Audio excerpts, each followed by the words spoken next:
I see those big, bright, shiny red trucks just a-trucking down the road. Those big, bright, shiny red trucks just a-looking for another load. Well, it's a family tradition, any Rocky Mountain day. Our fathers before us showed us the way. We work for asphalt cowboys and concrete kings, but that's never been a problem, cause we got diesel in our veins. We've got diesel in our veins. I see those big, bright, shiny red trucks just a-trucking down the road. What's up, JFW family? Welcome back to the Channel 23 podcast. The purpose of this podcast is to reach out and touch the fleet, to engage and inform everyone with all things JFW. Good morning, Jim, Brother Dave, and Super Dave. Morning, everybody. Hi, everybody. Top of the day. How you guys doing this morning? It's good. It's Wednesday. Podcast day. Podcast day. Right? Hump day. Podcast up. There you Hump go. day. All right, everybody's riled up. If you're out there and you're feeling patriotic this morning, we would love for you to join us in the pledge. I pledge allegiance to the flag of the United States of America and to the republic for which it stands, one nation, under God, indivisible, with liberty and justice for all. All right. Father God, we thank you for the opportunity to go out and do some trucking today. We pray for the safety of our fleet, all of their families, and all the other families and individuals we come across on the road today. We pray for patience and in making a good, safe decisions. We pray to be accident-free and that we all make it back to the comforts of our homes this evening. We pray for healing and 100% recovery for all of our family members that are ill. No matter what, we trust you, God, and it's in Jesus' name we pray. Amen. Amen. Disclaimer, well, first of all, I apologize. My face feels like it's going to fall off. So if I sound sick, that's why. And then anything you hear on today's podcast is not the opinion of JFW. It is just the four men in this room expressed opinion. Episode 129 had 321 downloads. We are at 71.9 thousand total downloads and 569 followers. Very cool. Yeah, great. Yeah. I want to have a big party when we hit 100,000 downloads. Yeah. Yeah. Yeah, instead of like the 100th episode. I mean, I know we're past the 100th Yeah, I don't know episode, when it's going to come. I mean, maybe in a year, but yeah. even still, it'll be quite a milestone. I mean, there's podcasts get 30,000 listens in a day. I don't see why we can't. Right. It'd be Okay, we'll have a party next week then. Perfect. 30,000 downloads, we're going to miss it. Super excited about the dad joke challenge today because Fabio gave me a dad joke. Not only did he give it to me, he made it up. Wow. Ooh, a Brazilian dad joke. Well, it's actually not Brazilian. It's from Louisiana. Right on, Fabio. You know, he's an American now, so He is. So it's like, what kind of jokes does Brazilians tell? Cajun. Baldwin's. Oh. So he says, do you know why people in Louisiana eat in fancy restaurants once a month? Because they go out on special occasion.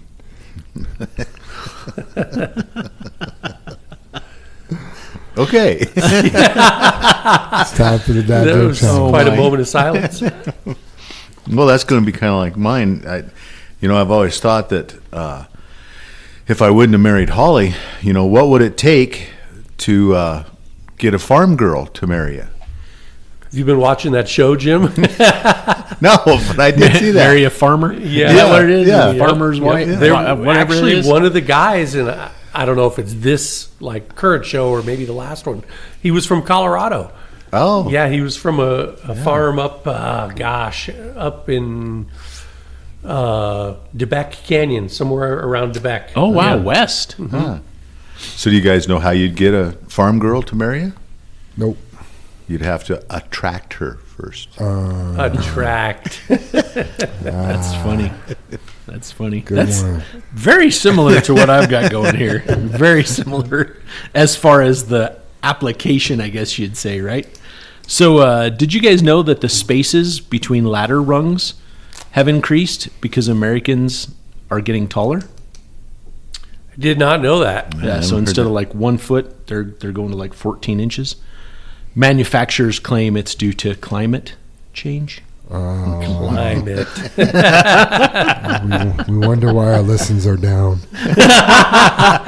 Well, I can perk things up a little bit because everybody loves a good fart joke.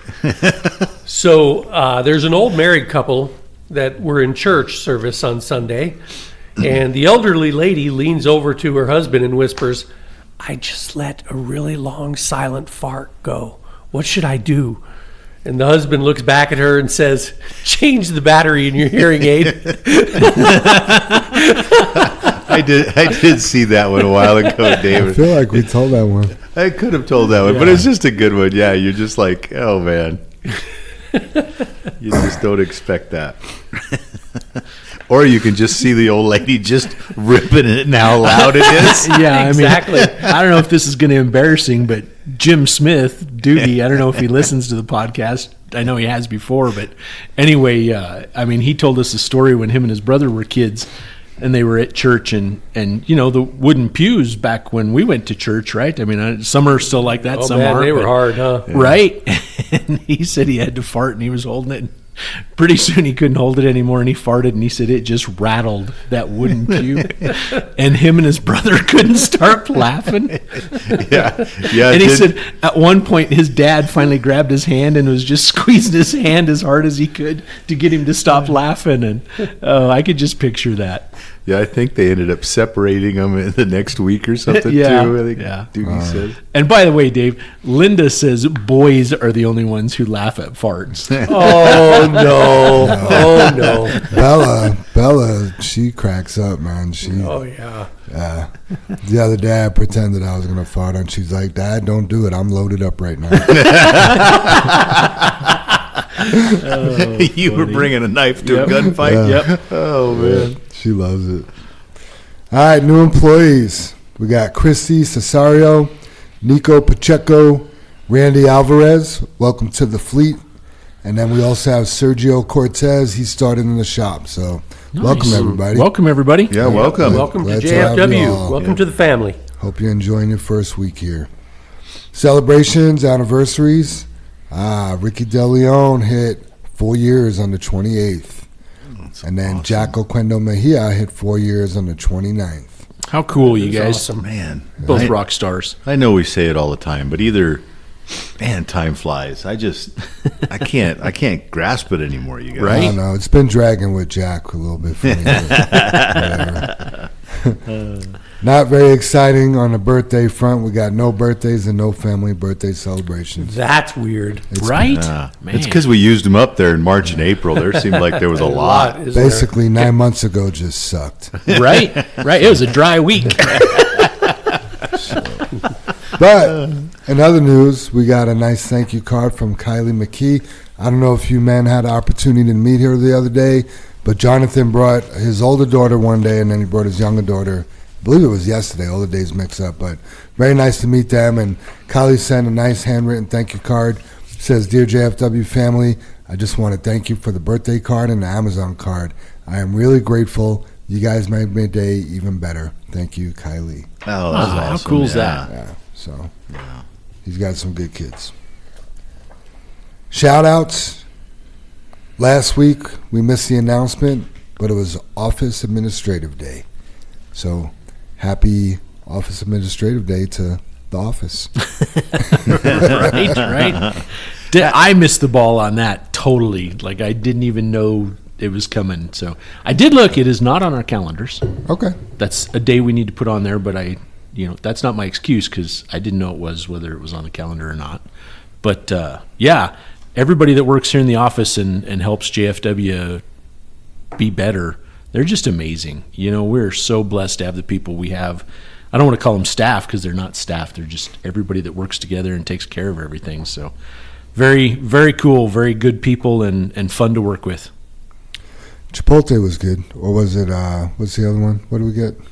It was Chipotle. Oh, Chipotle, Yeah. It was really good. Yeah. It was just a lot of people behind the scenes, Dave, isn't there? Right? And, Yeah. And you just don't get it. And Ann did snag me, luckily the day before, and we set up lunch barely, but we didn't have much time to, last week would have been the best place to put it in the podcast and thank everybody for Last their Wednesday dedication. was 5 minutes between meetings all day long. Right. It was crazy. Right. But yeah, thanks everybody. You guys do an amazing job, like Brother Dave said. I'd like to give a shout out to George Potkeeter and Ann for designing the truck rodeo shirt. Have you guys had a chance to look at those? I did see him. Yeah. Yep. I haven't seen him yet. They're in the boxes over there. Is George riding Ann's coattails, or Actually, it was quite. that was just to give you a hard time, George? It was quite a learning, because I know George mentioned, I think on the last podcast, a thank you to Ann, and George had a lot of different ideas in the way he does his art, and then Ann helped him out quite a bit. And Yeah, it was very cool. A combined effort, and it turned out really neat. To have the talent those two have is pretty Yeah. unique. It's pretty special. There. George is an amazing artist, and he's drew us all like our own little personal Caricatures and Right. stuff like that. And then Yeah. some of the stuff he does, he's got the coloring books out. And Ann's an excellent artist as well. She's done a lot of things. She's really talented. But one of the things she's really good at is getting like art onto shirts. Right. Because not everything works. She's really good about like, she actually helped me with some personal hats I made, like, the graphic or the print shop just wasn't really catching on, and she's like, oh, well, you just need to do this, and she helped me out and came out good. So she's really good at translating the artwork to make it look good on apparel. Yeah, that's the correct name, because she's a graphic designer, Right. and that makes it's a whole different area, Right. Jam is like Yeah. you're saying. Yeah, she could look at something and be like, yeah, that's not going to work. You got to do it like this. Right, So- right. It was kind of funny. I hope I have the date right, because we were shocked. But George came up, and I think Ron, and I'm not sure Ron worked the storm or how he got a T-shirt, but we had the Snow Crew T-shirts that Ann designed, and George said, "Do we have any of these?" And Ann's like, "No, they were given out to the guys that worked that storm, that blizzard, And I said, besides George is standing there, I'm like, George, those shirts are old. I said, we haven't had those. That was a deal. And Yeah. so anyway, we got to looking, and that shirt, she made that in 2016. No wow. Yes, way. it was 8 years old. No way, Yes, Jim. Yeah, that's Oh when my she turned. gosh. That's when she turned the art in, and I think the storm was March something. Wow. It was a March storm. Yep. Yeah. 'cause it was Wow. But I'm pretty sure it was 16. heavy and yeah, wet, and yeah, Wow. we were chaining trucks up to go to Coors. yeah, From here to At Golden. Coors, yeah. yeah. At Coors, yeah. right, Dave? Yeah, it was Wow. It was crazy. So I was like, wow, that shirt's 8 years old. That was the storm. Stingray spent the night on the off ramp in brush. Yeah. Yeah. Yeah. Yeah. Wow. Time warp. Oh my gosh. I mean, I was going with flies, 3 years doesn't it? ago. Yeah, Seriously. Yeah, Dave. Like just Seriously, after COVID. or 2021. something. I mean, when you spit that out, I'm like, no way. Yeah, those shirts are old. Wow. Man, that's a lot of water under the bridge. Speaking of Stingray and George, Stingray wants to give a shout out to Edward and George Potkeeter for keeping his truck so clean while he was out Friday and Monday. I looked, I seen Edward was in his truck Friday, and then I seen George was in his truck on Monday. So, Nice. Stingray made it a point like, wow, that truck was exactly how I left it, except for they put my towels back a little different. That's a good problem to have. Yeah. That is definitely a good problem. Yep. Yeah. It was like, and I know we mentioned it last week, but trading that first truck in there of sea basses and just how clean it was and what little work we had to do to that truck to get it cleaned up. And Right. Seabass was in the office the other day, and me and Dave both told him thank you for keeping that truck that way. And he's like, to him, it's just no big deal. That's the way it should be kept. And that's such a, like you guys just said, that's a good problem to have when somebody treats their truck that way. I mean, I don't think people realize, how important that part is. Yeah, he's super excited about his new truck. He won't tell you that, but I mean, it didn't even roll out of the shop, and he got his own lug nut covers, and he was just like little extra pep in his step, but- Yeah. Well, I had to walk out, Monday morning, because I wanted to see what the sticker was from the county when it expired, because I didn't get it in my notes.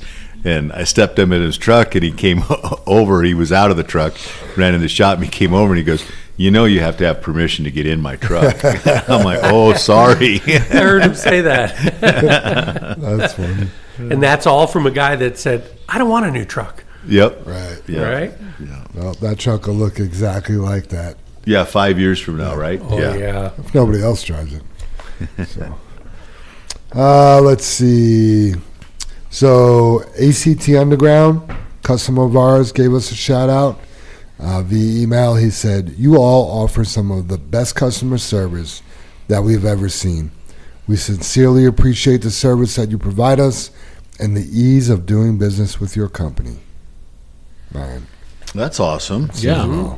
Yeah, I don't think we do a lot for them, and sometimes to me the smaller customers don't get the greatest care because you're just not in a Right. routine to be able to take care of them. So it's pretty tough. So that's awesome to hear that. I mean, ease of doing business, that's big, because I know just even when Casey and I were looking for another LMS system to put out the videos and stuff like that, we had one company, they're like, we had a conference call, they're like, yeah, you want to try it out? You could try it for 4 to 6 weeks and we'll let our product speak for itself. Mm-hmm. You know.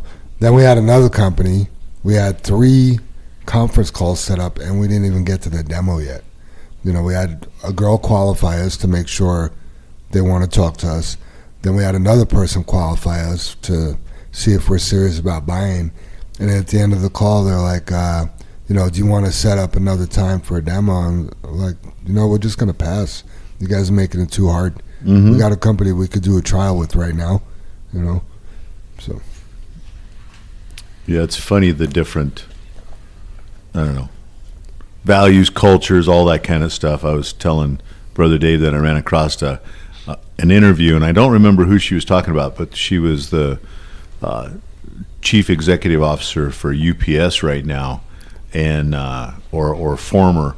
But she was talking about a pyramid, but the pyramid was upside down, and the leaders are the ones that bear the weight.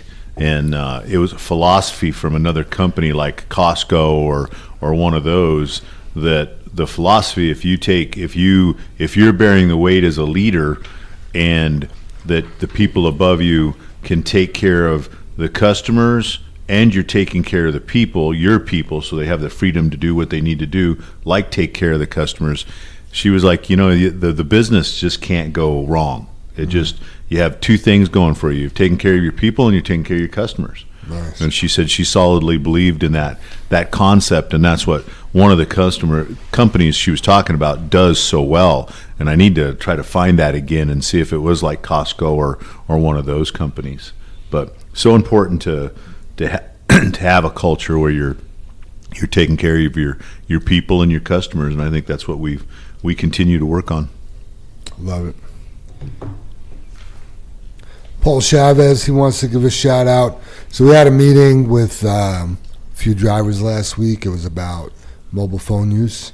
Paul Chavez actually gave a shout out. He said, "I'd like to thank every single person who was at that safety meeting today, and the brothers for talking with us, teaching us why it's so important to stay off your phone. It was hard to swallow and accept, but I know I was in the wrong, and I'll make the change." What also hit me pretty hard was the 8-second video that you guys shared with us. I can't imagine on both sides how that would feel. I'm motivated to make this change for the better for everyone. God bless and thank you. That was awesome. That was Yeah. awesome. And I think that's maybe I'm wrong and he's saying he's wrong, but I was wrong. I think a lot of those guys, we're in a habit, and you have to think about all your circumstances, and it eventually makes you wrong. I mean, I'm going to talk about it here, but we just had an incident of, when we talk about having your head on a swivel and looking all over and, judging when you're coming in to make a turn and different stuff like that. But, you just can't pay attention enough. And that's what we don't want to do, is have people be wrong. We need to do the job right in the first place. We're just not allowed to use our cell phones. Don't use your cell phone. You won't be wrong. Making a corner, dumping, looking out the back window, following too close. That's just what we have to do, and we make it wrong. When we do it, we make it wrong. Right. It's not that you were wrong, it's just too important. It's there in front of you. You know the right way to do it. That's what we have to do. Yeah, I mean, it's kind of another case too. I mean, I'm kind of getting off in the weeds a bit, but a lot of this has to do with we're providing tools that aren't being used. I mean, when we asked all the people in that room how many people have watched the 8-second video, none of them had watched it. Just the leaders. Exactly. Yeah. Then the next question, and we sent that out as a company email. We urged every single person to watch that video. I mean, it's an 8-second video, or I'm sorry, it's 12. About a 15, how long is it, Jim? 10 or 12 minutes. Yeah, 10, 12-minute video, but it is about 8 seconds of a driver not watching the road because he was looking at his phone, and he ran over a car. And when I say ran over it, he physically ran over the car, was parked on top of it, skidded to a stop on top of a car, and then rolled off of it. He went down in the median, and he killed the driver because he was looking at his phone for 8 seconds. If anyone counts 8 seconds going down the road, it is just not a hell of a lot of time. It's a long time. It's a long distracted. time. To be distracted? Yeah, to have your eyes off the road. But that's my point. That's how fast it happens, right? And I guess the other thing was the next question I asked, we rolled out this Safety Has No Blind Spot campaign a year and a half ago. Everyone gets bracelets when they're hired, and I asked who has their bracelets on. Again, only the leaders. Did we send out that video for the leaders, or did we send that video out for all the people that are listening to this video that drive and work for us? We sent it out for them. The leaders are aware of it. That's the reason we're sharing it. Did we do the Safety Has No Blind Spots bracelets for us or for them? We did it for them, right? It helps us. It keeps us aware. It keeps reminding us. I know I wear mine every day. I've went through 2 of them now because one's broke. I'm on my second one. I wear it every day. Even if I'm dressed up, I wear it. It is a constant reminder that safety has no blind spot, no matter what I'm doing. When I turn that steering wheel, it's there reminding me. It doesn't matter, And something else we talk about, we use that term, head on a swivel. And we broke this down a couple weeks ago or 3 weeks ago. That doesn't mean anything. If you don't know what that means, it doesn't mean anything. It needs to be, what do I do when I make a right turn? Well, I look in the right mirror and I look out the right side of the rear window to see where my trailer's at because something's following me 35 feet behind me. What does it mean when I make a left turn? Well, I look in the left mirror and I see what's following me 35 feet behind me. Head on a swivel means I look in the left mirror, I look at my gauges, I look down the road, I look in the right mirror. That's head on a swivel. You're constantly moving. Your head is bobbing like a bobber, but you have to be looking at things. So when we say that, that's what we mean. And, for those of you that never met Mick and never will, all of us in the room got the pleasure of working with him, and he will teach you how to convey what you're saying. Because if you were to tell him, well, Mick, you need your head on a swivel. What does that mean? Well, it means I need to look to the left. Well, then you need to look to the left. Well, it also means look to the, then you need to look to the right. You know what I mean? You know this, Dave, better than anyone. Are you ready for me to lawyer you up? Right? Yes. Exactly. Well, they just need to do better. What does better mean? Well, these are the things, and I guess, these are the tools. We can only give so much. We can only provide that fish for you to eat so much. Pretty soon, you need to learn how to fish and make it yourself. So those that are super successful here, they learned how to fish and they're eating. Those who aren't, they are failing. And I guess I urge everyone to go back and relook at the tools we're sharing. Re-up that Safety Has No Blind Spot program in your heart. If you need a bracelet, we have bags full of them. We give them away at every new hire. And if the new hires don't have them on, I don't know. I kind of want to say shame on you. We're giving you a tool you're not using. You should use it. You should teach your family about it. You should teach your wife about it. You need to jump in and be engaged. And if you're not, you're not. And that's kind of a bummer because we want more than that. We've asked for more than that. And when you participate in that, you're a better driver. You are better all the way around. So, yeah, there you have it. Yeah, I was going to add, I mean, we have a pretty robust training program. You know, we have orientation. JR goes over a lot of the stuff. You get days with Kendrick over at Yard 23. You get 2 weeks with the trainer. And we train everybody to do, there's different styles, but we train everybody to look out the back window. We train everybody to scan their mirrors. We train everybody to stay off their phone. At some point, you make a decision that we don't need to do it that way. The reason that we train people to do it that way is we've learned if you don't use your signal and you don't check and you don't do these things, we have accidents and cause damage, or, you know, God forbid, somebody will get hurt. So, Yeah, I think on that video, Dave is the guy that ends up killing the husband. He is every one of us. Oh, totally, Jim. He and I don't, you know, you have to watch the video to understand what I'm talking about. But he is every one of us every day. Yep.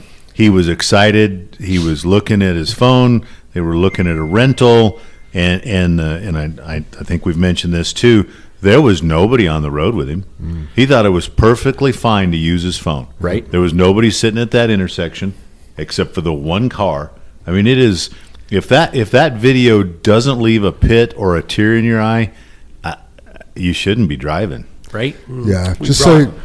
I brought that up last night in our safety meeting that we had with the driver, and he said he did watch it. And I said, you know, if you have a cell phone and you drive a car and you look right at me and say, no, I've never looked at my cell phone while I was driving, you're a liar. Because everybody has. And that driver, as you said, Jim, is all of us. You know what I mean? He is every one of us. And I told him, I said, you know, I feel really, really sorry for him. And I know a family lost a father and a dad and a grandfather. But there is unnecessary accidents every single day. You know, a 4-year-old child just got killed in a tornado on Monday or whatever it was, Saturday. That was horrific in Nebraska. Yeah. Holy smokes, Dave. And I said, but that poor guy that was just doing his job, second to last drop of his day, he now, his whole life has changed. He'll probably never drive again. Every day he wakes up and knows that his decision and his action killed somebody. Yeah. And it was just a moment, because we both sat there and it was like a moment of silence, and like, that's heavy. Yeah, because That's heavy. I guess that's the point of that. That is, he was a great guy. There's nothing. That wasn't mean. That wasn't bad. He's not bad. He's not Wasn't malicious. stupid, ugly. All the bad He wasn't doing things. a drive-by No, shooting. He was a dude. Yeah. He was every one of us that ruined his life, and then ruined others. And when you talk about it, Dave, just like you said, it's a tragedy on both sides. You know, the family's got to forgive him somehow for killing their dad, which I don't even know if I could do that. But it's a tragedy. Everybody lost. So why do it? Why take that chance? Why do you want to lose? And I said it last week, is because you're arrogant. You think you're better than that. That's what everybody thinks, Jim. They Yeah. think, I'm a good driver. I can check my phone. I could send a text. Yeah. Didn't he say in that video it won't happen to me? I thought it would be okay. Yes, that's what it was, Yeah. Jim. Thank you. I thought it would be okay.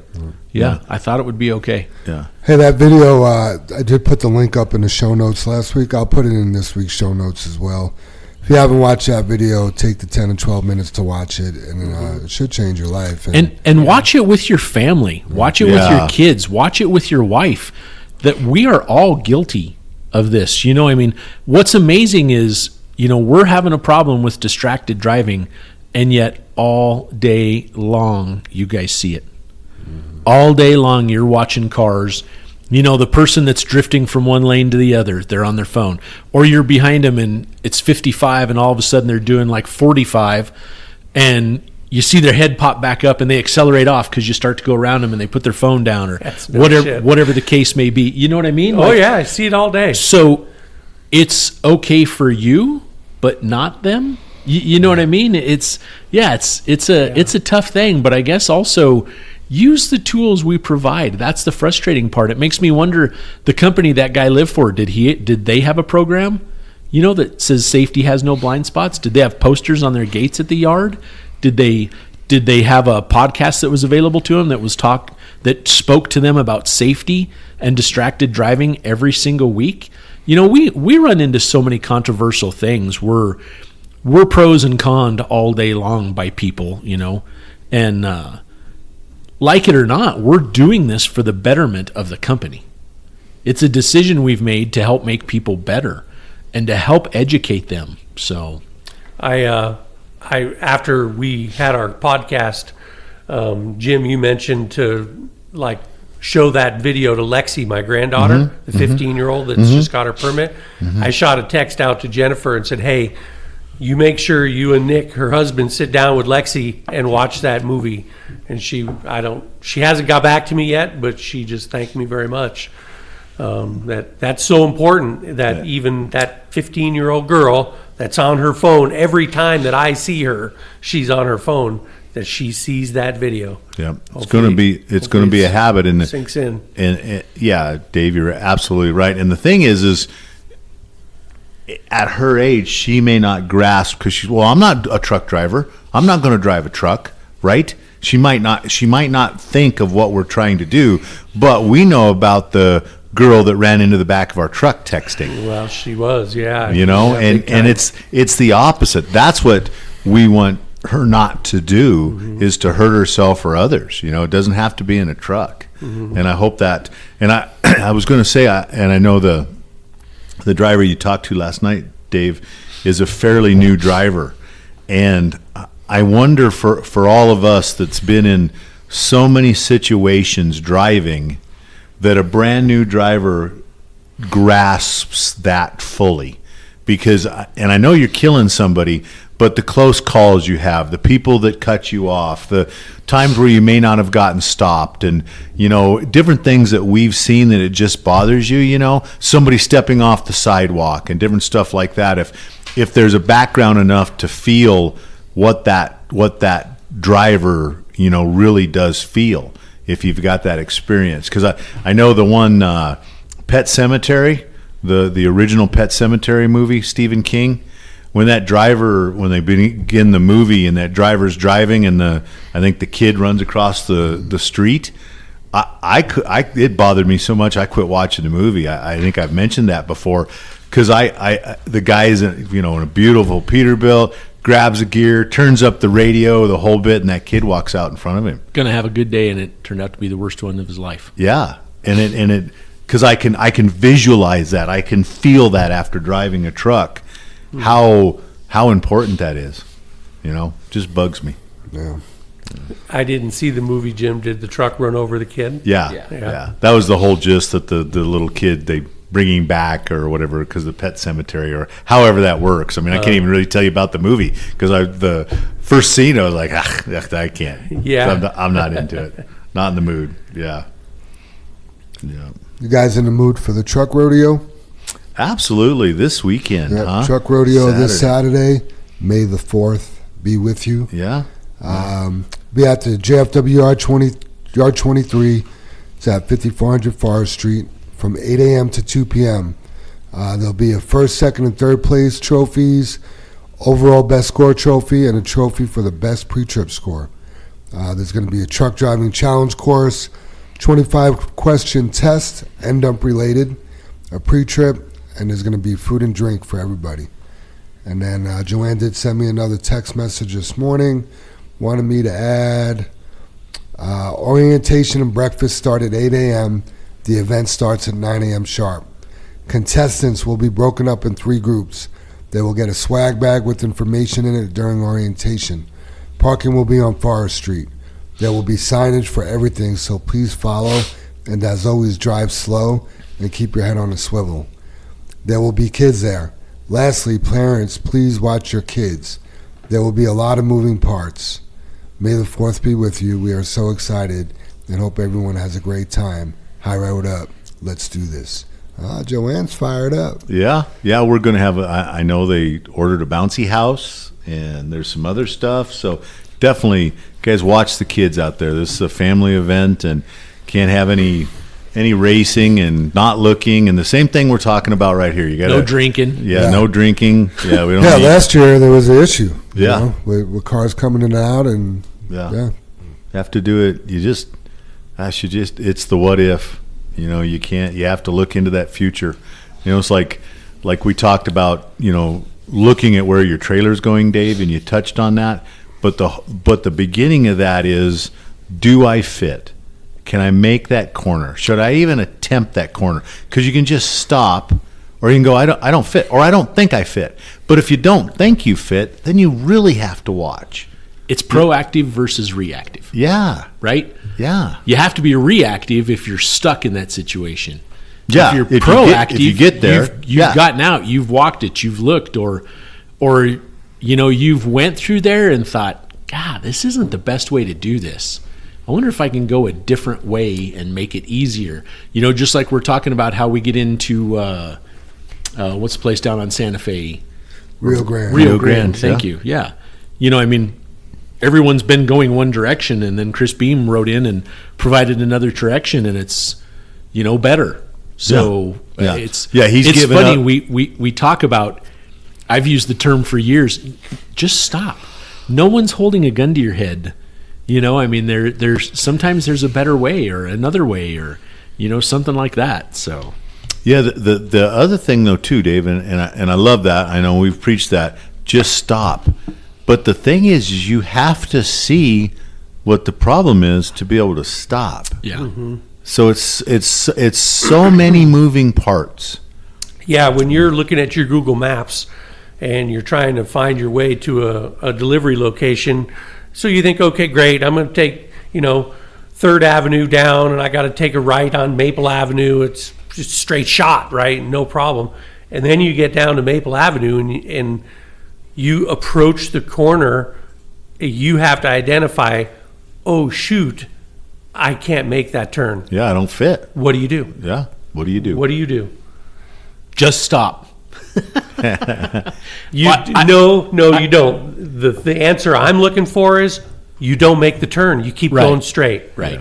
And then you make the safest roundabout that you can as far as making a left turn, making another left turn, and then come back from the other direction. So instead of trying to make a hard right-hand turn, you're going to make that entrance from the left. And you should be able to make that, because it's a much wider turn, a left-hand turn, right? Yeah. It's like missing your exit on the freeway, Dave. Exactly. Yeah. You missed your exit. That doesn't mean pull over, slam on your brakes, pull over, screw up traffic behind you, and back up the on-ramp. You know what I mean? Or So many times you see that car backing up and you're like, what the heck is he doing? Do an illegal U-turn through the median or something. Just Yeah. go to the next exit. Mm-hmm. Get off and come back. It's minutes compared to what it could cost. Right. That's the thing. People get so freaked out, like, oh, this is going to take too long. This is going to take No, it's minutes. Because they're trying to do not a big deal. The microwave, the garage door opener, the channel changer. They want to do it right now. I got to fix it. I got to turn around right now. I got to stop right now. I got to get on that ramp right now. I've got a Nothing has funny to. story about that, you guys. My wife and I were headed to the Newark airport down in Newark, New Jersey. And if anybody's been down there, it's a maze of highways. Each highway is 4 or 5 lanes wide. And you're going, it's all swampland down around the bottom of these bridges. You're going over these bridges. And so you've got these ramps and off ramps and you're up high and you can see. And I missed my turn. And she's like, well, what are you going to do? And I'm like, well, we're going to get turned around. I have no idea, highway 755 to 422 or whatever. And you guys, we almost missed our plane because it took me so long to get turned around. Right, yeah. But I had to make sure I was going the right way. Yeah. Yeah, I don't know. Somebody said something about a state or at some point that some of the other highways in the United States, like the exits are like 50 miles apart or something. So you got to drive 50 miles to get turned around and come back. And you're just like, oh my God, here you can go, 2 miles You and bet. just flip it, Spin around, yeah. jump off, jump right back on, going the other way. Yeah. Yeah, definitely crazy. Right. So talked about our LMS system earlier. We are using SkyPrep. We are in a test run right now, but it seems to be working great. I know we're doing our written tests on there now for new drivers. But we also put out our first dumping video. JR and Casey, worked really hard on producing that video, and Casey did all the work getting it out to everybody, and it was sent out the day before yesterday, Monday. So it's out there. Did you guys take a look at it? Did you do the test? We done the test. I missed 7, and then we had some talks about the questions. No, that was on the other test, Jim. Yeah, that was a practical. Yeah, that was the 90 questions. The dumping only had. Oh, I didn't do I thought because you mentioned that before that we sent out and the dumping. And 6 of those questions were wrong. Yeah, we got them corrected. That's what I mean. We worked through the test. Yeah. And then so no, I haven't watched so there's a test with the dumping one. Yeah, it's embedded, pretty sure. So as you go along, it'll stop and then you answer questions. So gotcha. Yep. Gotcha. Yep. We've had some feedback about the video. We did use a Donald Trump voiceover. It was received very well by some and not so great by others. Nat did give us a shout out about the video. Let me read this to you guys. He said, I just want to give a shout out to whoever made those train videos. Informative and hilarious. One suggestion though, please keep Trump's voice for the future videos. So yeah, that was just something fun to do.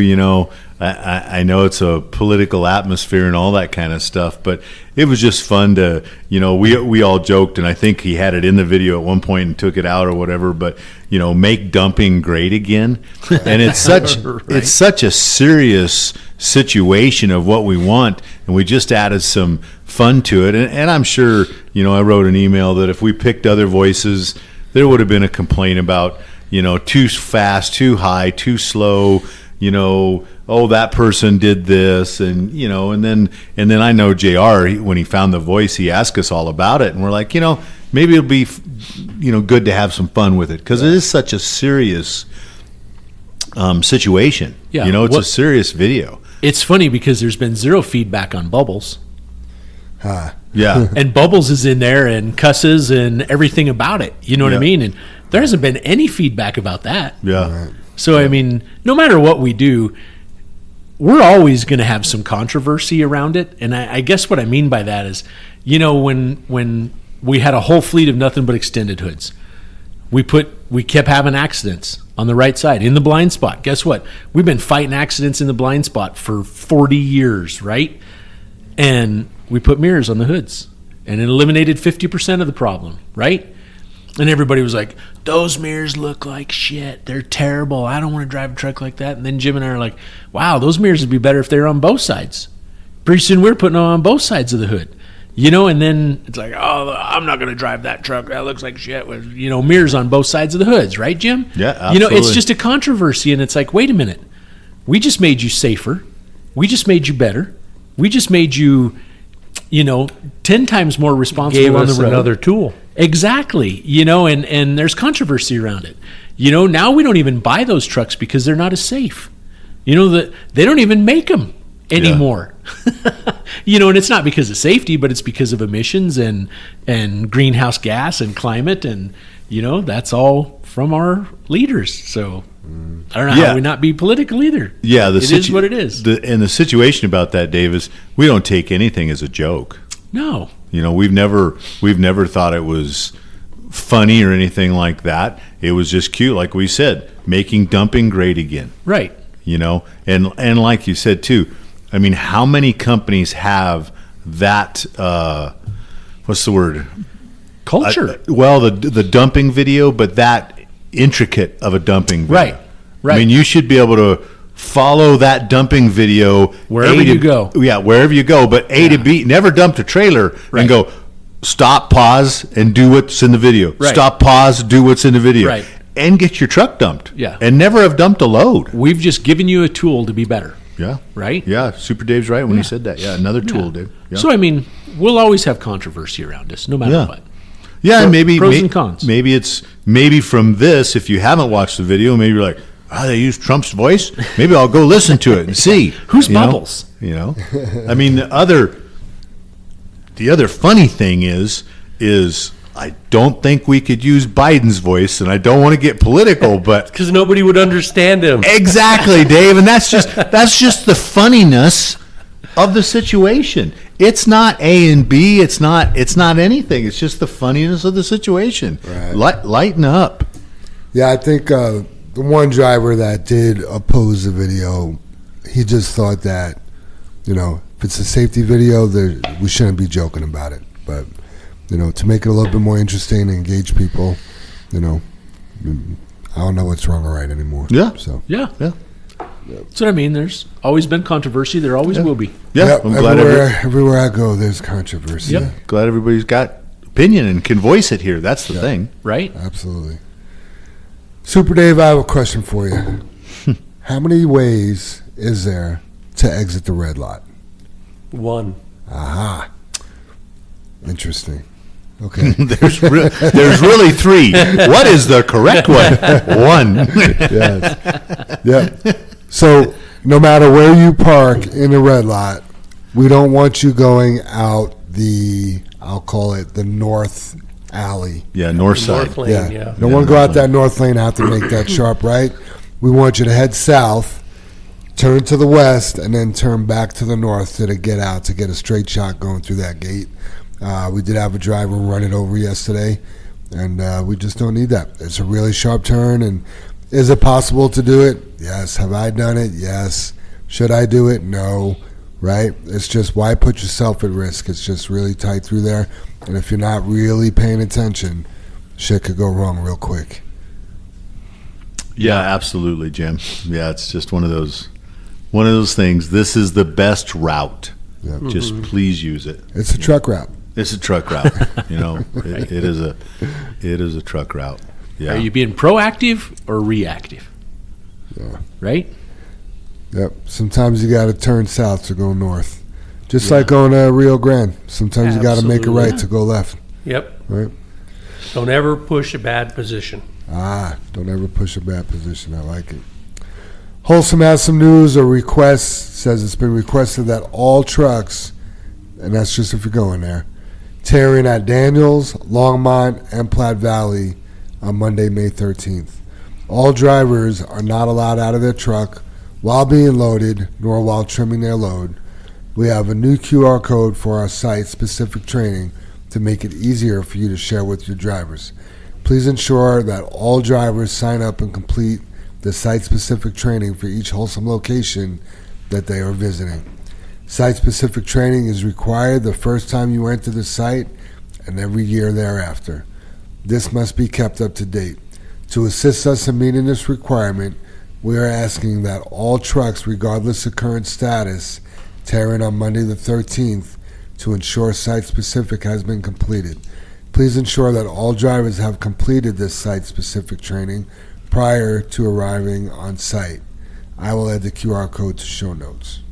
So there you have it. So you'll have the QR code on here, Jim? Yeah. I got a couple things on there. I just want to clarify that everyone understands Wholesome is AI, or Aggregate I was Industries. gonna do the same thing. That's a name change. I mean, Wholesome has owned them for years, but they're finally going through the name change and changing it on the trucks and on the facilities and concrete plants. And for me, it catches me totally off guard. I mean, I've been seeing their super dumps go by on the interstate quite a bit lately, and I'm like, Wholesome?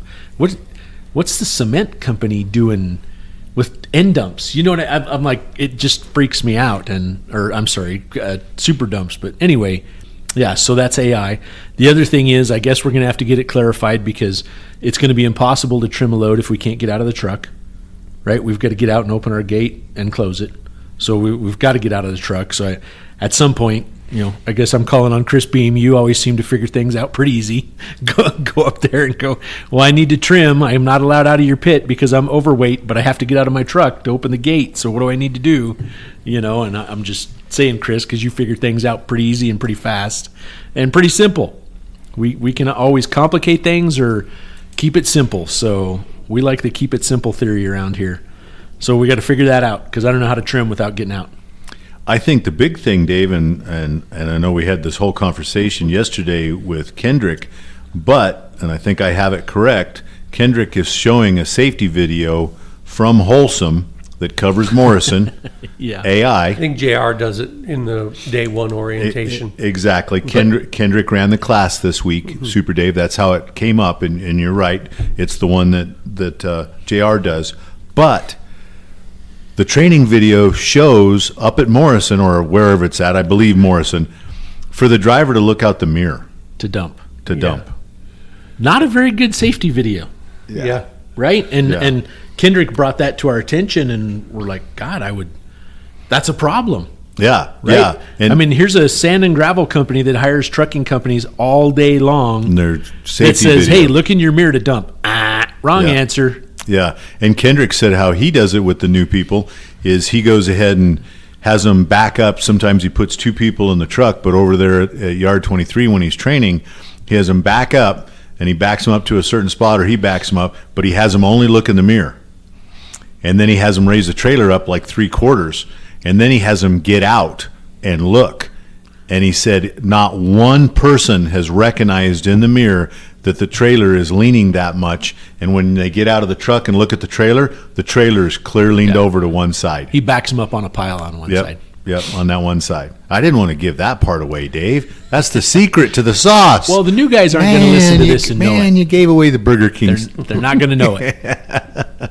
But and he said not one person recognizes that the trailer's crooked in the mirror.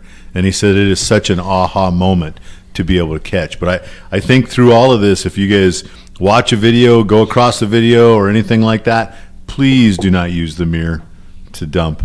Look out that back window just like you've been trained. And there's enough, in the past we've had sleeper trucks and you can't do that. And we've tipped trailers over with sleepers. I mean, it happens because you can't tell in that mirror. We've tipped more trailers over without sleepers because the driver wasn't looking out the back window, right, Jim? Yeah. And the driver always says, I was level. Oh yeah, the one I guess with Scooby back. The one I think about is we had a different nickname for him than what I'll use, but the one down south where he just raised it up on the side of the hill and just tipped over.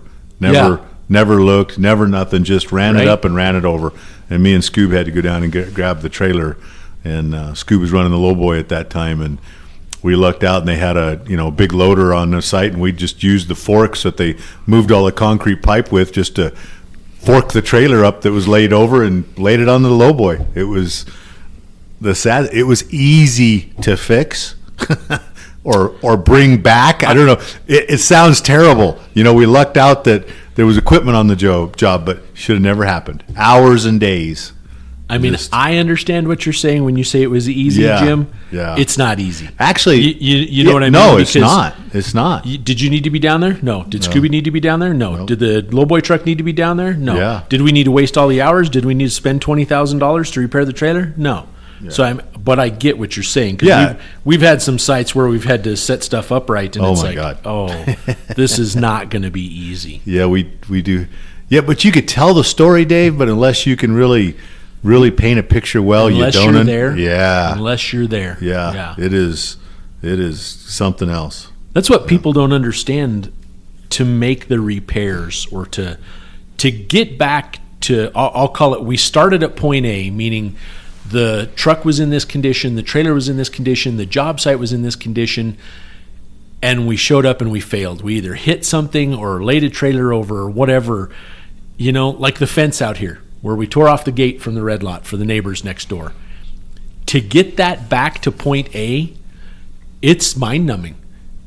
People are going to be involved for hours upon hours. It's going to be thousands of dollars, and it's like a constant cleanup crew fixing things. Mm-hmm. When we hit something and damage a truck on a scale or back a trailer into a wall, and I'm like, these are fixed objects that are 100% preventable. All the time and money that we're spending having our shop repair and pay for this stuff is all avoidable. And I guess We've fixed it ourselves, Jim. So that's the reason we're so passionate about it. You know, we've had to fix the bumper. We've had to fix the fuel tank. We've had to fix the step.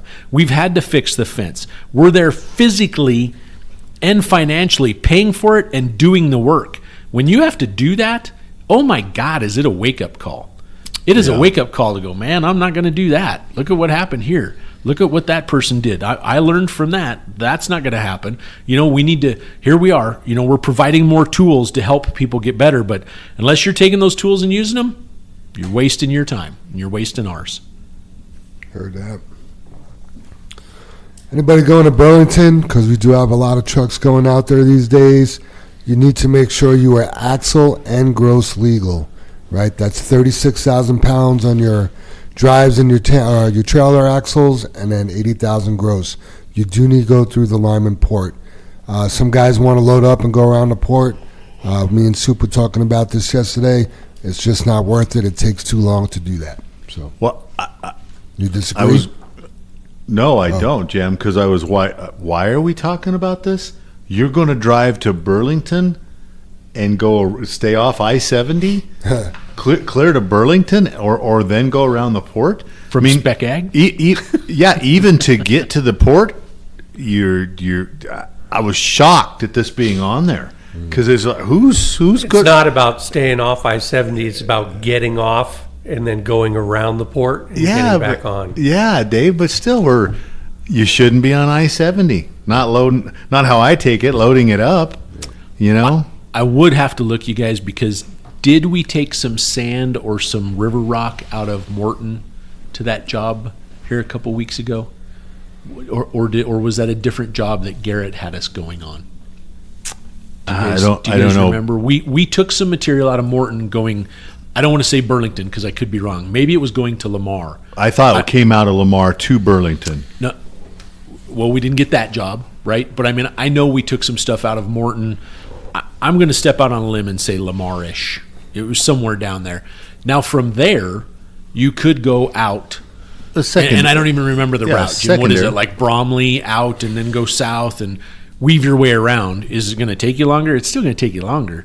But it's not like avoiding all of I-70 shot from Spec Ag. That's not an option. So Yeah, but we also, along with this, we just got a ticket for avoiding the port, 2 of them. Right.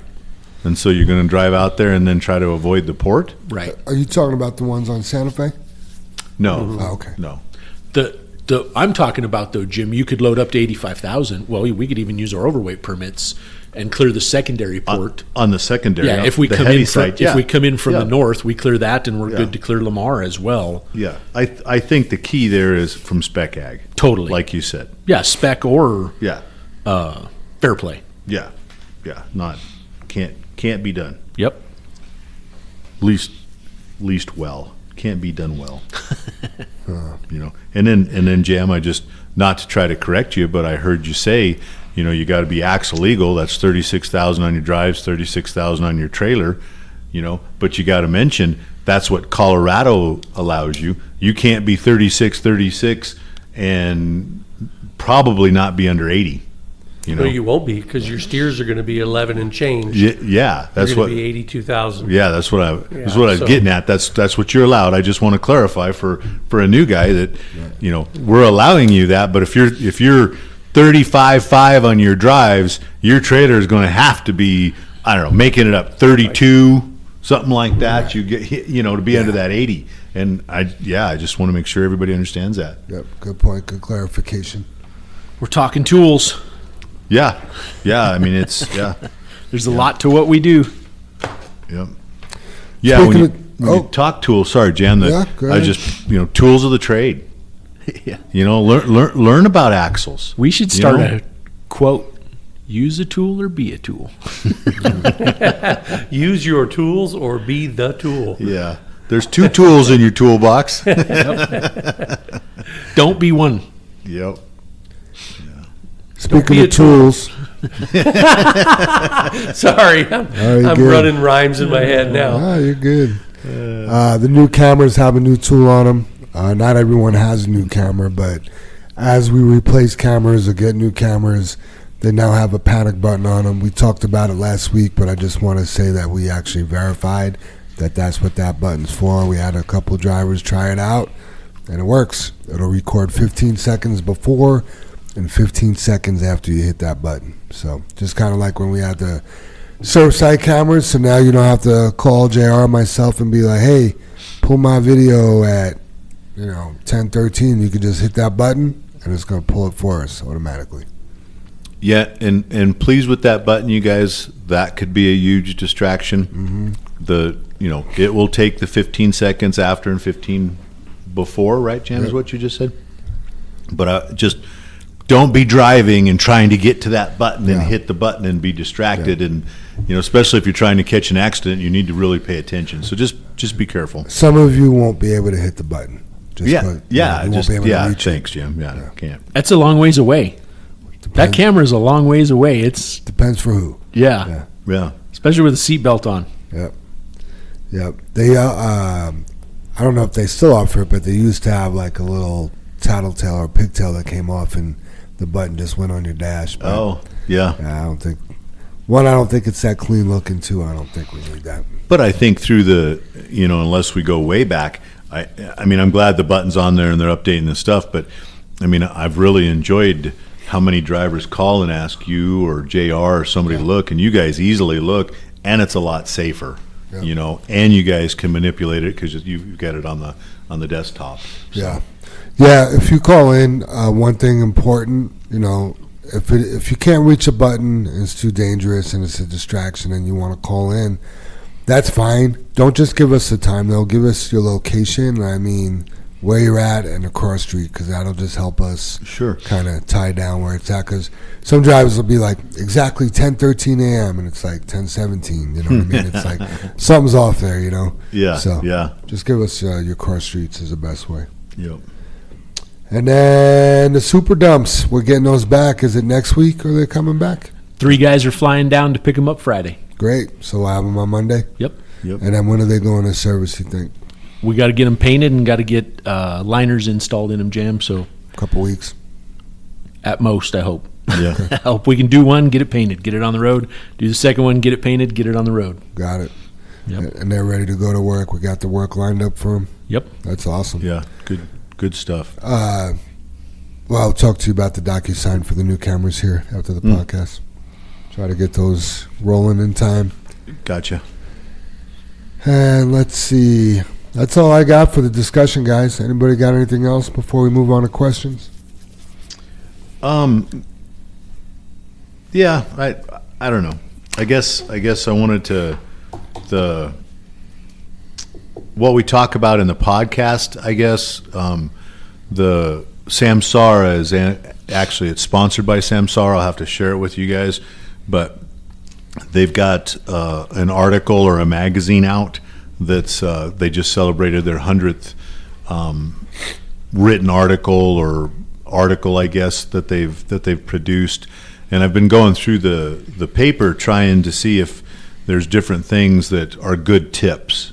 And today's article was, it just happened to come out, was they were talking about fuel going down, and fuel has been down or been going down. And for the guys independents over the road, that's huge. For the freight they're hauling. They were talking about maintaining older equipment. Again, that's independent guys, some of the older fleets taking care of what it takes compared to what we do on maintenance, and different articles like that.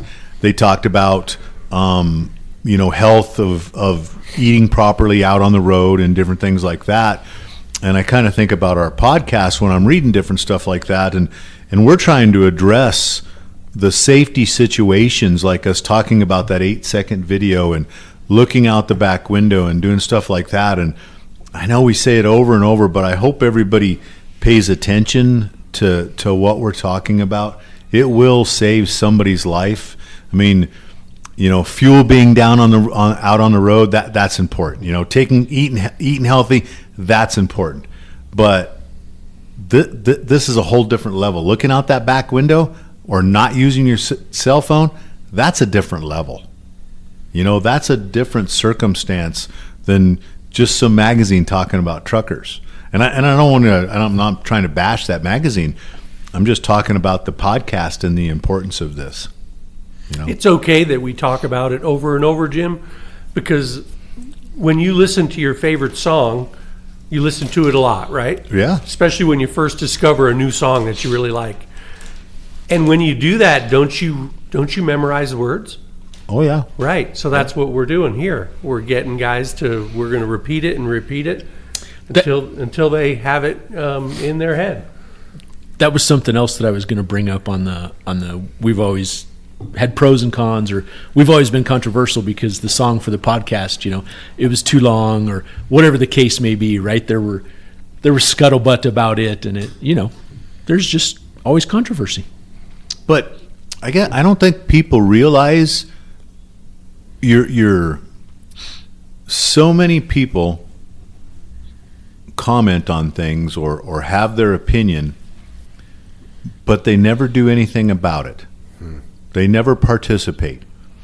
I mean, I ask so many questions here, and I don't ever get a solution. I don't get. You just get like this answer that's like, how'd you get? What does that answer mean?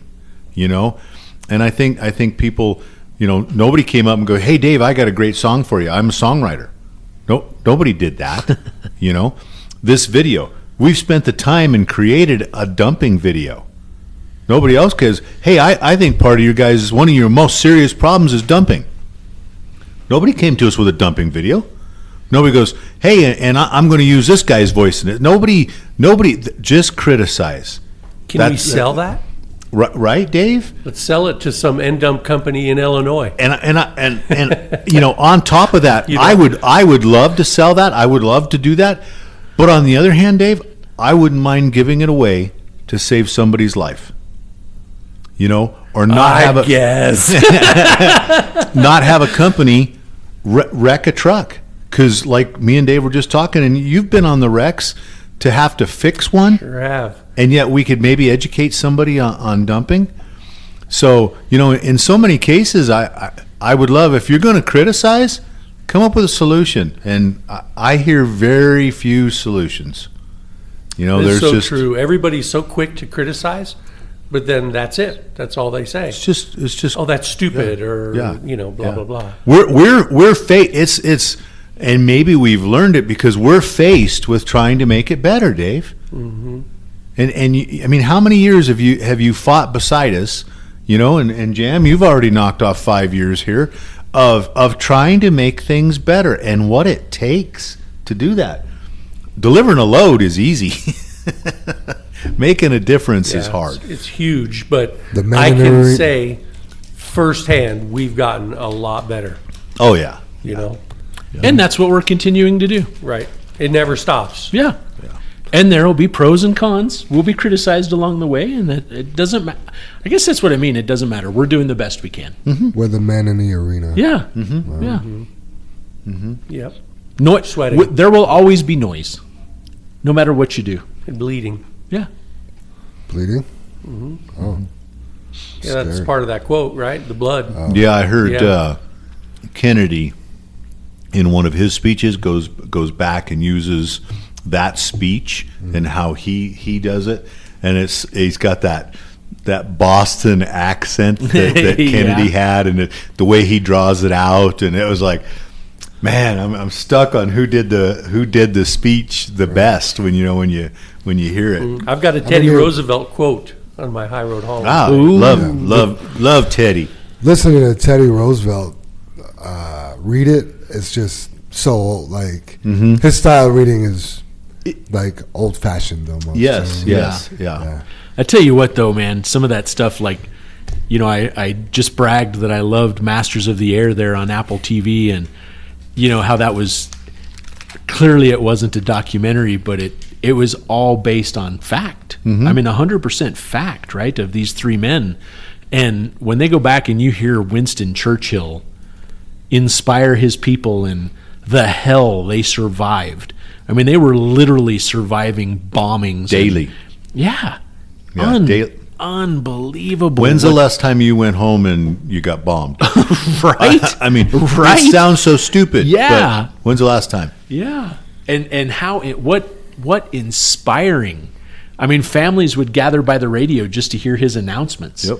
You know, good, bad, or indifferent. That's why I'm willing to pay for defense. Yes, Dave. You know what I mean? Yeah, I will you can't gladly yeah. pay my taxes for defense. Yeah, I mean, I truly can't grasp, you know, the immigrant problem we have right now and how that unsecures our borders and different stuff like that. I can't fully grasp the protesting at the colleges we've had the last week over the war and stuff like that, because I just don't understand it, because I want to be on the right side of it, and I have to dig into it. And the one clip I showed was that here's all these protesters at one of the colleges blocking a Jewish student from coming onto campus. Wow, seriously? Yes, Dave. Are you kidding me? No, I'm not. And I wanted to make sure, because that was the anti-Semitic Oh my God. demonstrations. And for one, that's a public campus, and that's what the one Jewish student says. It's a public campus. He's got his hands up, and they blocked him from going in there. And in my knowledge, my limited knowledge of history, is how many Jews were killed. Millions. And millions, right? Auschwitz, all that kind of stuff. Wasn't it 6 million? Yeah, and Fucking here 6 million. today, Jam, we have protesters blocking a Jewish student from attending school. What the? I would have liked to have been there for that. Right, and it is tough to watch. It's tough for me to watch, Jam, because he tries to go through and he goes, listen, my hands are up. I'm literally doing nothing, and he tries to walk through several times and they block. And he goes, all I want to do is go to class. Yeah. Wow. Yeah, I'd probably be arrested. Yeah, that the day. kicker is he paid for that. It's public, Dave, right? And I guess, gosh, I'm just How so. did they know he was Jewish? What if he said, "Hey, He was wearing the Was he? cross of David, Was Star he? David. Star of David, cross. That's I might have just put what that is a under cross? my shirt Which and- tool am I today? and said, "Hey, bud, leave me cross or alone. the star? I'm Yeah. Catholic." The Let funny me thing through." is, Jim, I heard you say it, but I didn't put it together because I envisioned the star, man. I knew exactly what you were talking about. Yeah, but he had it on the outside of his, I gotcha. and yeah, man, I mean, hello, number one, isn't that racism? I mean, what at the lowest level, right, Dave? these are educated people that should know better. But and that's where I'm confused on first I think it's wrong if a Jewish student wearing the Star of David, but all the protesters were and see if I offend somebody I don't know, but wearing like the masks and the turbans, the scarves, and their faces weren't showing and different stuff like that. So they're cowards. Yeah, and I don't know if I use Islamic. I don't know. Oh, gotcha. I don't know if that's the correct word, Jan. That's the reason I'm not using it. But why are they? It sounds so terrible. Why are they in our country? Why are you? Your beliefs are some other country's beliefs that you've brought here, and maybe I'm saying it totally wrong. Maybe that is protected, though. I mean, it's I believe the First Amendment to peaceably protest. Are they peaceably? If somebody can't walk through? Well, is that's that why there's been peaceful? so many arrests and stuff, Jim. Yeah, I mean, these yeah. people are getting arrested and carted away Right. because it's over that. It's not peace. Yeah. It's not peaceful anymore. Excuse me. And But going back to the Jewish thing, Jim, the Jews have been persecuted for like 4,000 Oh years. yeah, Dave. Yeah. And it's like, well, how come? I don't know. Yeah, I just can't. Yeah, people. Mm-hmm. Yeah. Tough times. Tough world we live in. Yep. Yeah, I'm over it. Yeah. So, questions from the audience, Jam? Yeah. So this isn't a question, it's more of a suggestion from Bear. Bear says we should have safety has no blind spot stickers on our tailgate with the eyes and everything. So that's a suggestion he had. I like it. And then he also wants please drive safely stickers by our cameras. So. See, there's there's a It's- suggestion. Yeah, it's not criticism of, you got your stupid podcast stickers on our tailgates. I think the direction he was going, because he told that to me. He came up and gave me a suggestion, I think on Friday night. And I think his idea is that it will show the motoring public that we have safety in mind as a company. Yeah, me and Dave just talked that, safety is very important. Bear, thank you for that. Because there's also a sticker Dave sent to all the steering committee that put on the side of the trucks that said, this unit has a camera, where the camera's on you, something like that, to make the public aware that, we care for safety, or you're also being recorded at the same time. You're in this with us. However, that sticker, we haven't fully talked about that. But something that Dave ran across, he was just making the flights for the guys to go back and get the super dumps, and whatever airline it was, United or Southwest, we couldn't find it. But they're putting on their carbon footprint and how their flight saves, because of their plane's design and lightweight seats and all the different stuff, how many trees it saves and what carbon footprint. And I've seen that because we've been booking flights too for our Europe trip and everything. Which airline is it, Dave? Because I tried to. Jim's like, I haven't seen that, and I'm like, well, let me show you. I looked at Southwest, I looked at United, I looked at Frontier, and I couldn't find it again. But they all have a piece about their carbon They do. footprint. They do. You Yeah, they do. and I think I told Dave, I think that's what needs to be on our tailgates, of what our carbon footprint is, because we've been fortunate enough to have newer vehicles.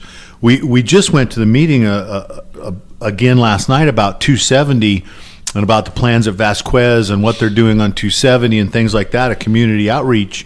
And me and Dave are just as tired at the end of the day, and it started at 5:30 and went to 7:30 last night. We didn't get home. I didn't get home till 8:30. By the time me and Dave got home, I dropped him off and that kind of stuff. I mean, we didn't leave till 7:45. Yeah, Dave. Yeah, and you're just tired at the end of the day, and we want to bring this information to you guys, but so many people in the meeting don't understand our truck, how they are, the emissions they have today, how low emitting they are.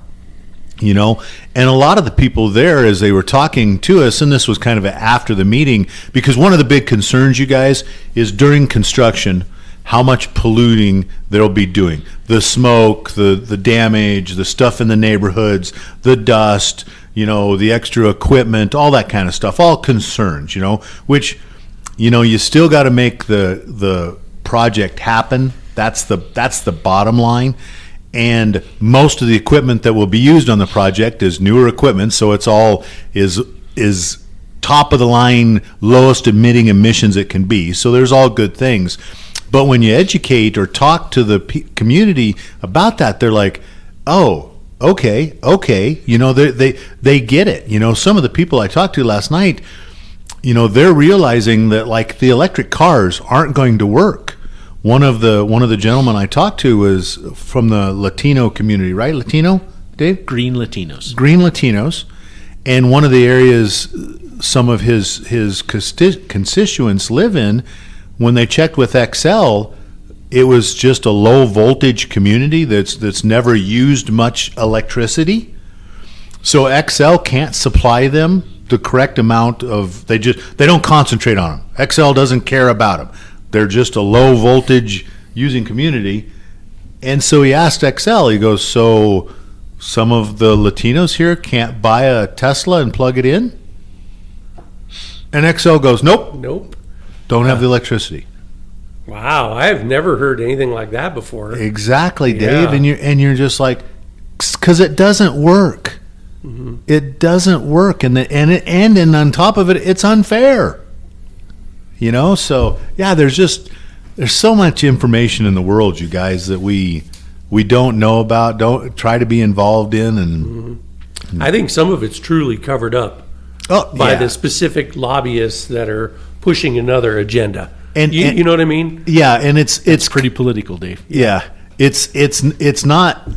Yeah, I guess a good word for it is covered up. If it's not talked about, so is it covered up? But when when it's talked about, it's never the whole truth. Yeah, yeah. You know, you never get the whole story because that's the side. Mm-hmm. You know, it's just. I mean, we just had our trailer guy call. Jim called me on Monday. It was funny. He called me Monday morning, and he was so excited. He's like, "Dave, you're never going to believe it. I bought a new Hyundai.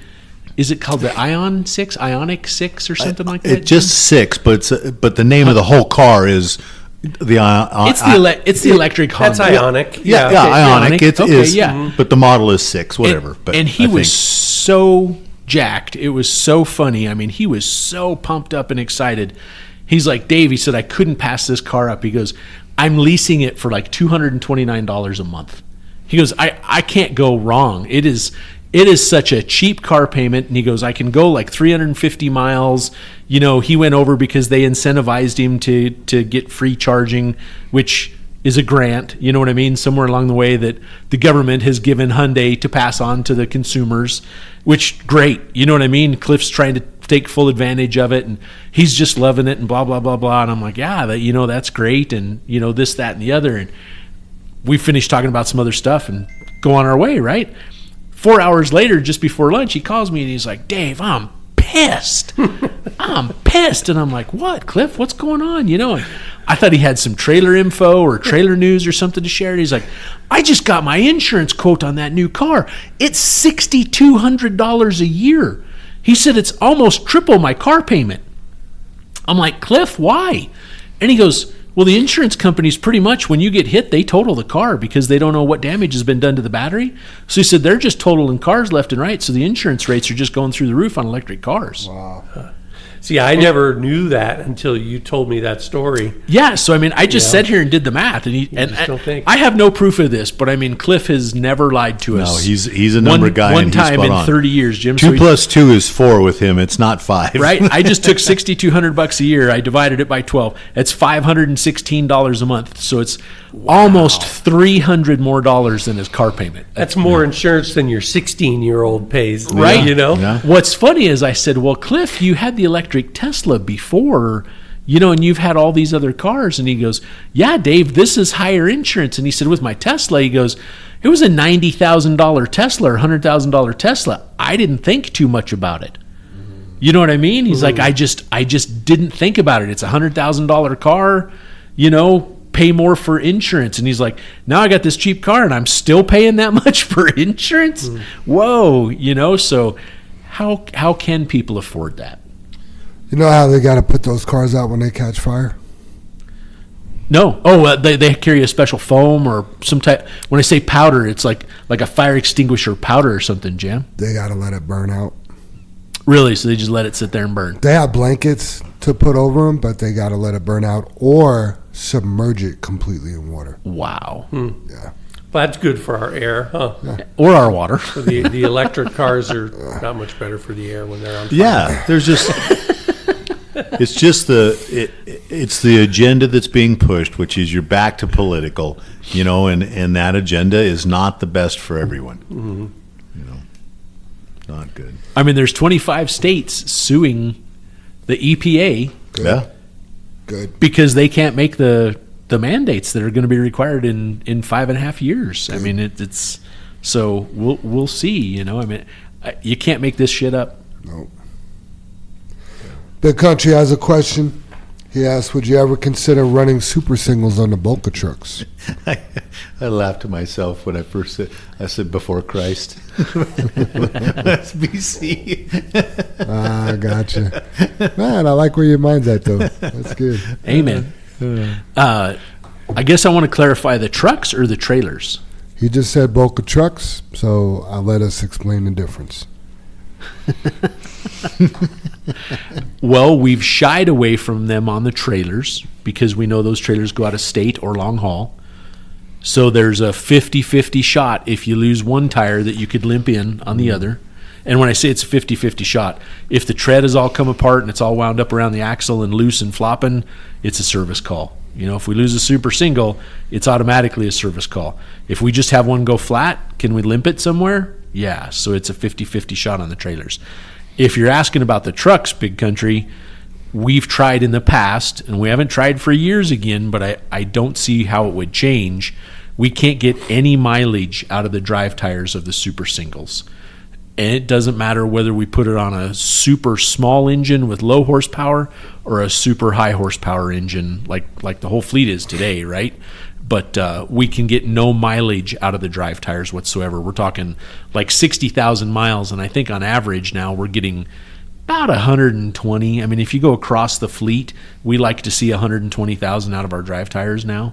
And back in the day that was 80, and then it's increased to 120. And we were just approached by Michelin. Mikey and I had a big meeting with Michelin to actually test 32 new drive tires for them, but they didn't want to compass the tire.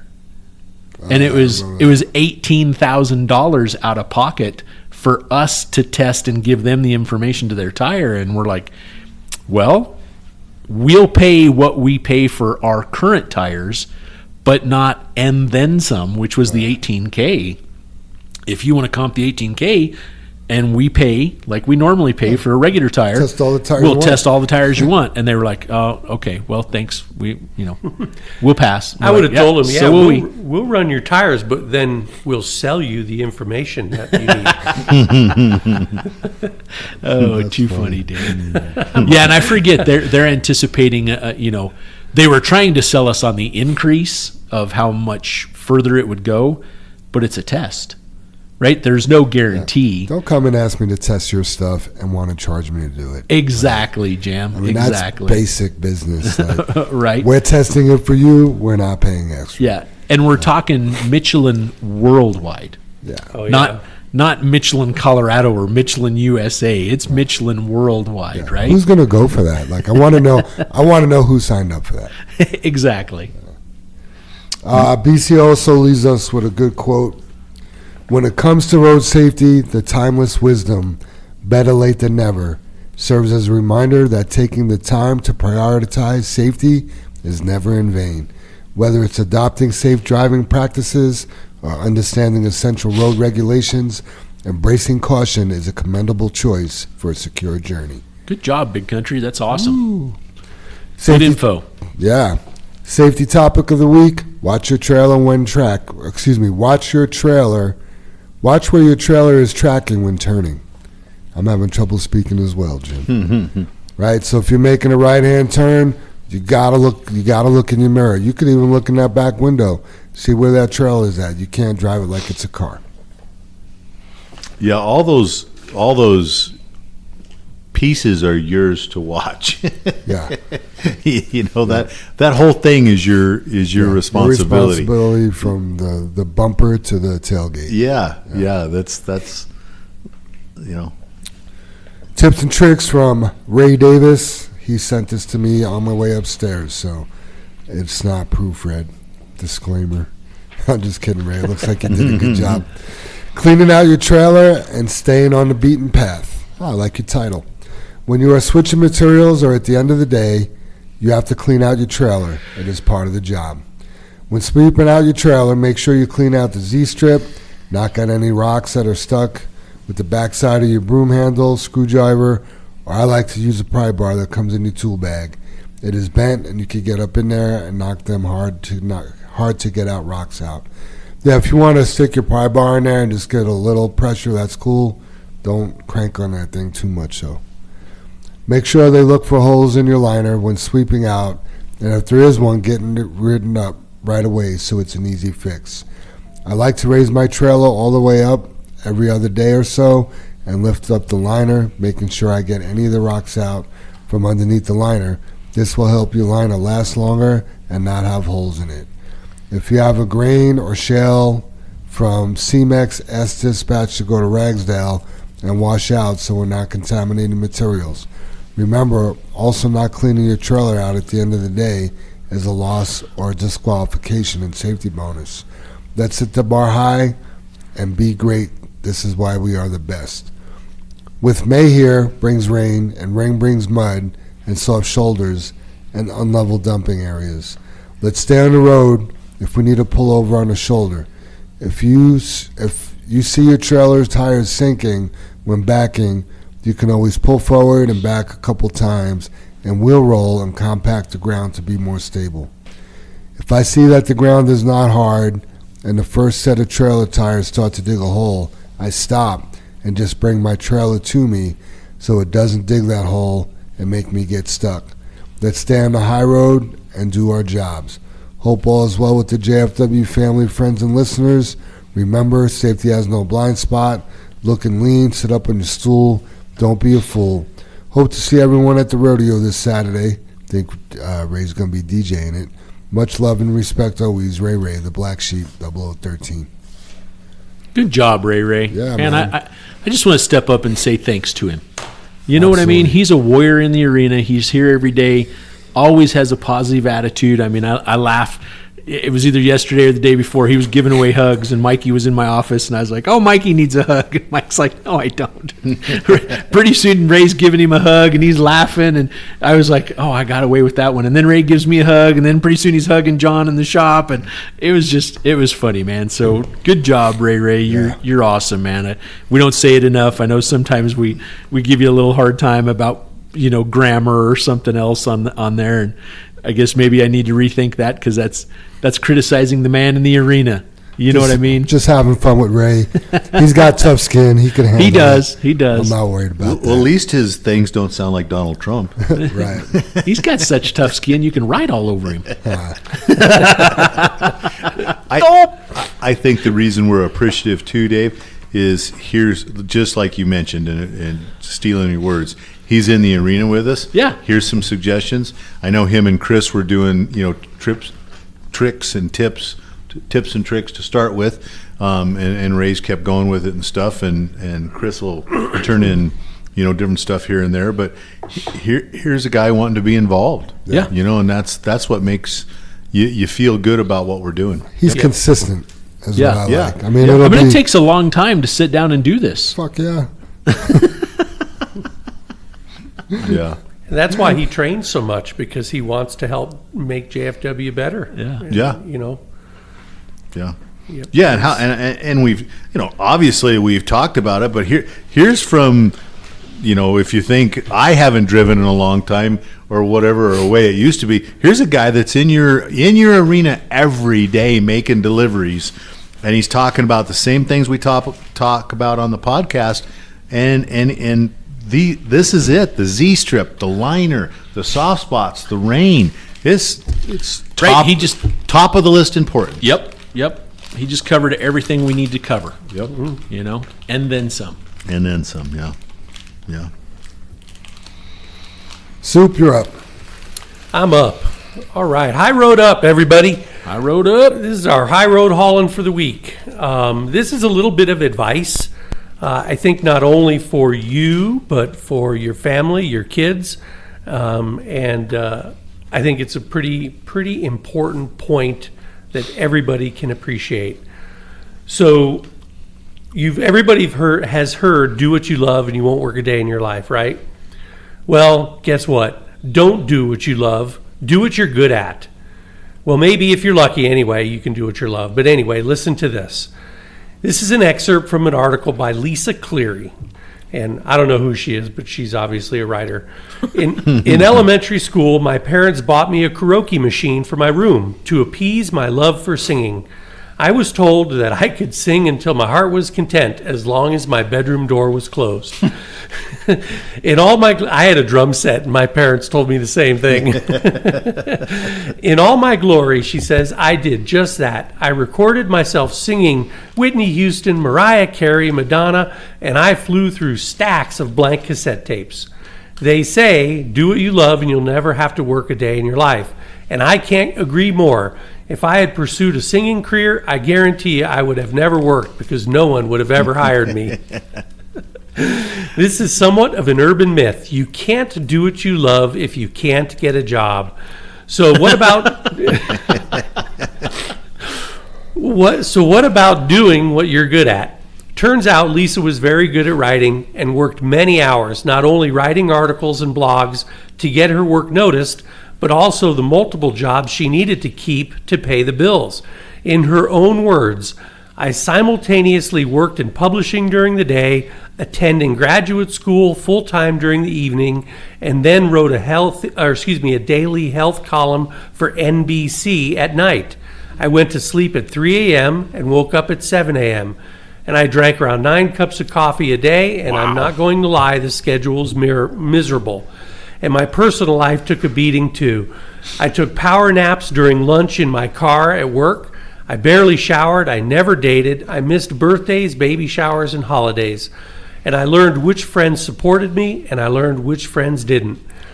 Is it realistic to tell our kids to do what you love and you'll never work a day in your life? We really should be sitting them down and telling them you have to work your butt off for everything you want to do or need from life.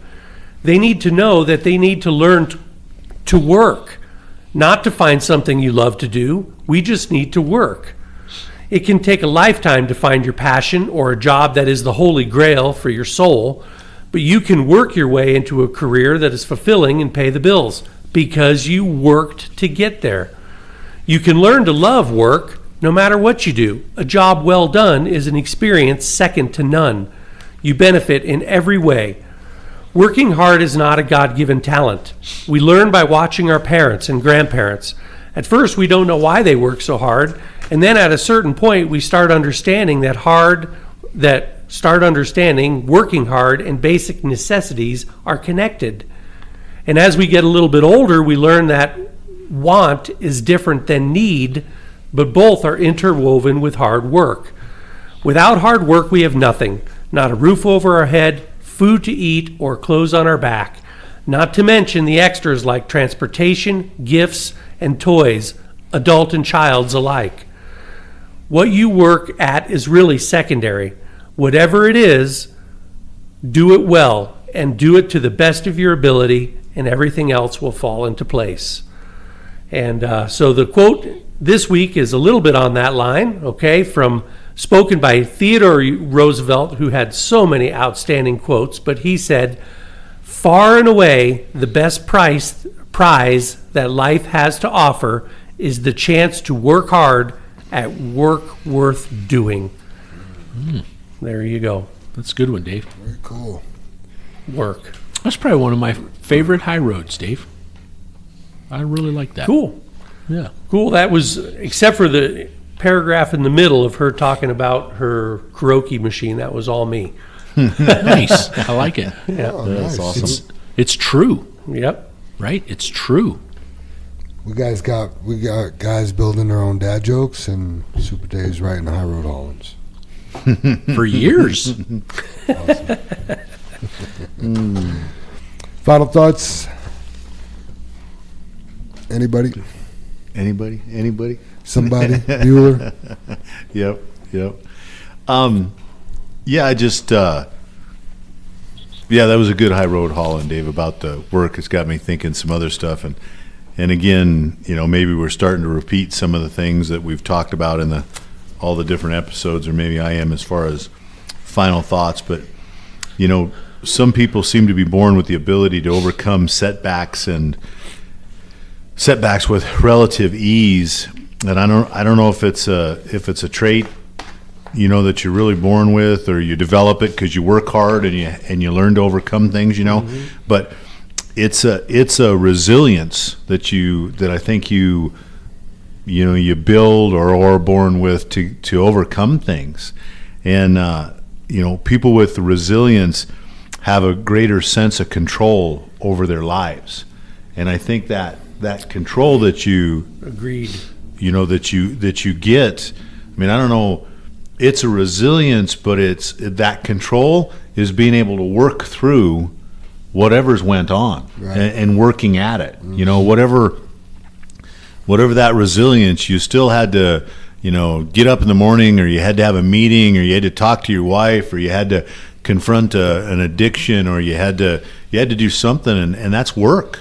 Nothing is easy. And what is resilience? And it's the ability to adapt, cope with life's challenges, to bounce back from adversity or come out stronger on the other side. Resilient people are able to maintain a positive outlook, stay focused on their goals, and remain motivated in the face of obstacles. And I see so many people that when you're, you know, I don't know if it's like if you're asked how your day is or whatever, but that whole attitude of how bad it is, or you know, I can't get through this and stuff like that. And you know, I know we joke when you run into one asshole and you know in the morning, and you know it's just like, oh, okay, and you run into another one and they're an asshole, and you know maybe run into the third, and pretty soon you got to look at yourself, maybe you're the asshole. Right. You know, it's the same thing. You're just complaining to complain. You don't have any resilience, or you just didn't get up and go to work. You know, work. Yeah, reasons don't remove responsibilities, right? No, and I find it funny because I love that. You know, I've used it I don't know how many times when Al Fry was in here about, you know, when you're digging yourself a hole, what should you do? You know, Stop digging. Stop. But I look at it a different way too, you guys. Sometimes when you're in a hole, you gotta dig to get yourself out. You gotta dig down. You gotta find some heart. You gotta dig steps. Yeah, you gotta dig the hole wider so you can climb out or something. Yeah. You know what I mean? You gotta dig down and get through it. And you know that old from one of the Rocky movies. You know, it's not how hard you get hit; it's how you get up. You know, and that's where we're at with so many things. And I think about the guys that, you know, we hit the gate yesterday. You know, we've had some phone use, all that kind of stuff. I know Paul wrote a great thank you for communicating with him, but all those things, and when we've talked to you guys, that's not to knock you down. It's to help you get up, you know, and be better. This podcast is about you being better. You're all going to get hit. Can you get up? And how do you get up? So. Amen. Beatty? Use the tools. That's all I got. Anything else, Soup? Just learn to work and enjoy what you do. I love the saying, a job well done is, God, now I can't find it here, is second to none. Mm-hmm. You know, I love doing things and finishing them, not, you know, starting and never finishing, but feeling really proud that you did it right. Yeah, That's a big deal. We, you know, I guess for our personal lives, and it's pretty personal for me and Dave, but don't know why it's kind of emotional, but we've been getting our mom and dad's house ready to be sold. And, you know, dad's living at the gallery, and mom passed away. Everybody knows. We've talked about that and stuff. And to get that home ready, they lived in it 30 years. And it's life that's what's used the home. You know, it's our birthdays and celebrations, and it's where me and Holly were married. That's where our reception was at. It's all that kind of stuff. And Janet and Holly and Dave and me and Tyler and Danielle have come over. Allie's come over here and there, but it was mainly the four of us working on this house for weekends after weekend. We filled a 18-yard dumpster by ourselves by hand. You know, Scooby and Kendrick came up and got some stuff and helped us. And you know, it's been a family thing. And this last weekend, we're basically done, and we list it for sale this Friday. But I think we were all about to kill each other this weekend and get divorces, and we were done, you guys. But the joy of working together and getting through this and doing it is amazing. And I guess that's where you just have to work through it, Super Dave. You know, you just have to keep. And we put a lot of work into this house to bring it back. And not that it was run down. The work is to make it special for the new family. Yeah. You know, for its next season. Yeah. Somebody. Yeah. Well, I'm gonna leave you with one of my favorite quotes. If you were smarter, you would work harder. Don't forget to like and listen and subscribe to the Channel 23 podcast. Who said that? I don't know. Jam Backus. Hit that follow button. Also, don't forget to go back and listen to episode 72 to help find Amber's mom. Links to her story will be in the description of today's show notes as well. Let's say that creed and get on out of here. Sounds great. All right. Together we face and overcome all that stands before us. Together we are accident free. Together we joyfully create honest value for those we serve. Together we celebrate our differences and respect those with whom we work.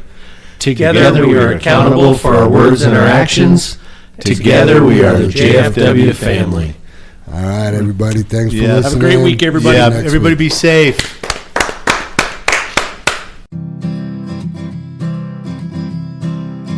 I see those big, bright, shiny red trucks just a-trucking down the road. Those big, bright, shiny red trucks just a-looking for another load. Well, it's a family tradition, any Rocky Mountain day.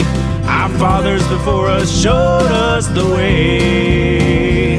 We work for asphalt cowboys and concrete kings, but that's never been a problem, cause we got diesel in our veins. We've got diesel in our veins. I see those big, bright, shiny red trucks just a-trucking down the road. Those big, bright, shiny red trucks just looking for another load. I hear there's a couple million tons to move. I see them everywhere.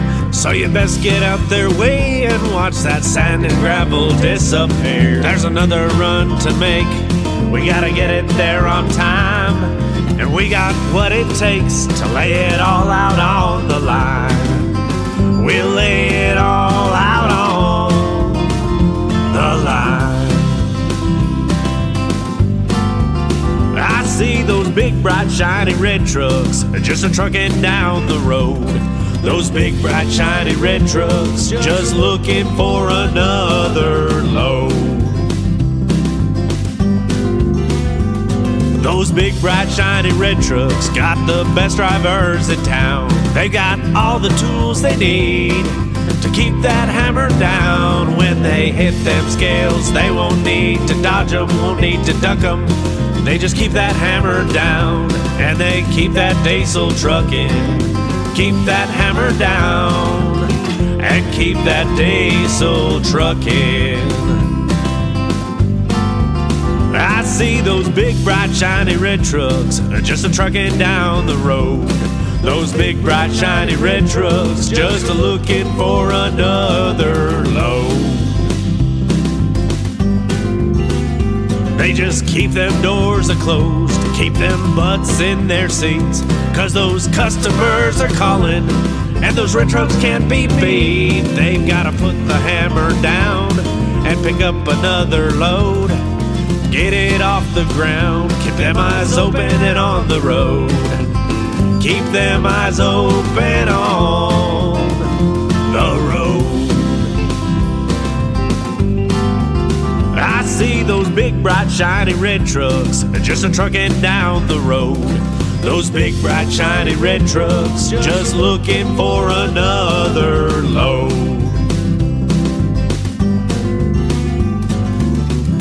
Breaker 23, anybody got a copy on that Channel 23 podcast? Welcome, and thanks for listening.